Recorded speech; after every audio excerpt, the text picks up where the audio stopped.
Yesterday we didn't have a BBC because we were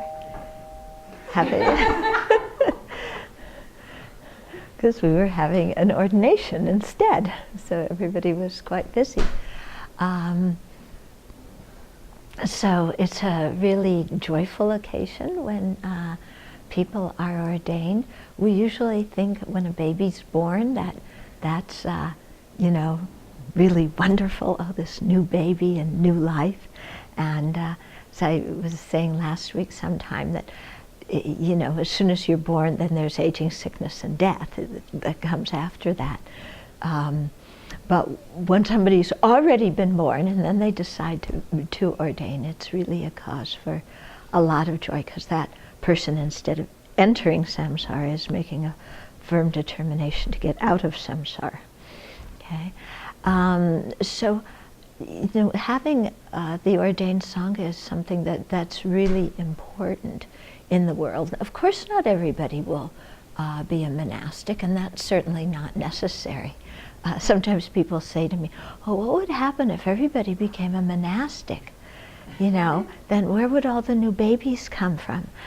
And I always say, we'll talk about that problem when we come to it. Why, solve problems that haven't happened yet. So, okay, so, but having the sangha for the people who have that determination is really something that is quite important for the society. Not only for the individual to be able to dedicate their life for practice, but also because having a community, then the world, people in the outside have a place to look when they feel unhappy and desperate. And there's a group of people there who are trying to cultivate the four immeasurables, who are trying to keep good ethical conduct, and so it inspires other people. Yeah. So we have some kind of obligation. I mean, we're not perfect, but we should try and at least try to live up to our responsibility as a sangha to be a harmonious community and really dedicate ourselves to practice. And so to really repeat, what is practice? Yeah, and what is the practice we're dedicating ourselves to? Whether we're sangha or whether we're not sangha, what's the practice? It's not the robes. It's not the haircut. Yeah, it's not sitting in the front row. Lama Yeshe actually used to have the Western Sangha sit in the back and scattered all through the audience. Yeah, we didn't sit in the front row initially.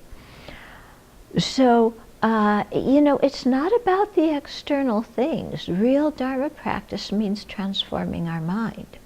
So that means whatever is happening in our mind, to have a mind that is, we're talking about that introspective awareness, that mental factor of checking, what am I thinking and feeling and saying and doing?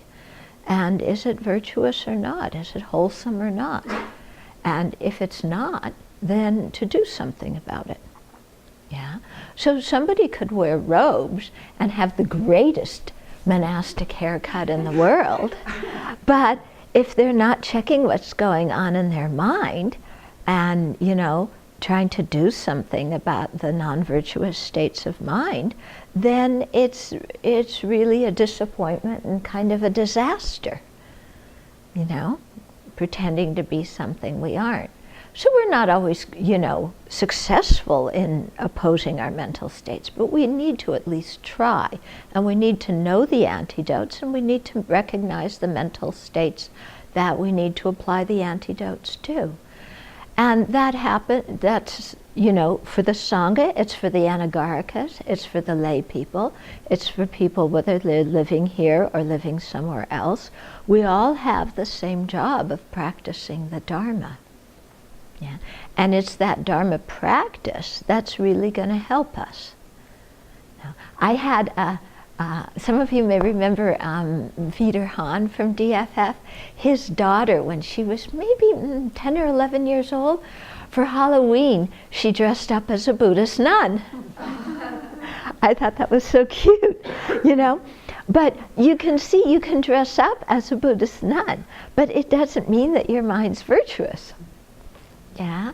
So, or whereas you could be dressed in who knows what, but your mind could really be practicing virtue. And so it's what's going on in our mind that is the real thing that matters, because when we die, our reputation, our whatever social, you know, role we have, all that is gone, gone, gone. You know, really gone. And whereas our Dharma practice is what really counts and what is really going to make our death easy and make our rebirth good. So we need to really, you know, practice as best as we can and not just look at superficial things.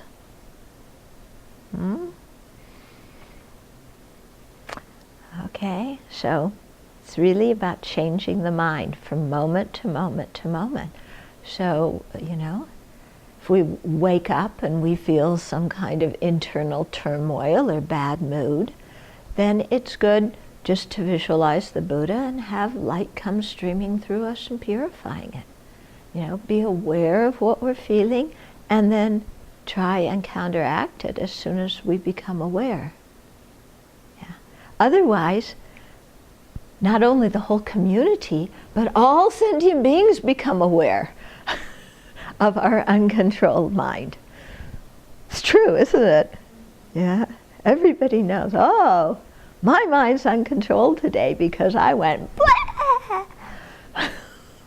And so, you know, whether it's the Abbey community or you're working in an office, at a workplace, or, you know, no matter what you're doing, you know, this is our job, and it's our responsibility to ourselves and to the Buddha Dharma and to sentient beings.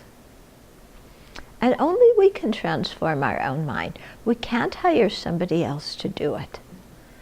Yeah, you can pay somebody else to wash your car, or, you know, babysit your kids, or who knows, you can pay other people to even do your term papers. Yeah, you can pay other people to do a lot of things. But practicing Dharma is, you know, we're the only one who can transform our own mind. Nobody else can. Other people help us. They inspire us, they influence us. But we're the ones who have to do it. Yeah? Nobody can do it for us. Nobody can force us to practice the Dharma. Nobody can force us not to practice the Dharma. Because the Dharma is something that occurs in your own mind. So even if, you know, you're thrown into some kind of prison, like many Buddhists were after communist takeovers, nobody could force them to not practice, because the real practice occurs in the mind. And nobody else can go inside of our mind and press the buttons and pull the switches and make us stop practicing or make us start practicing.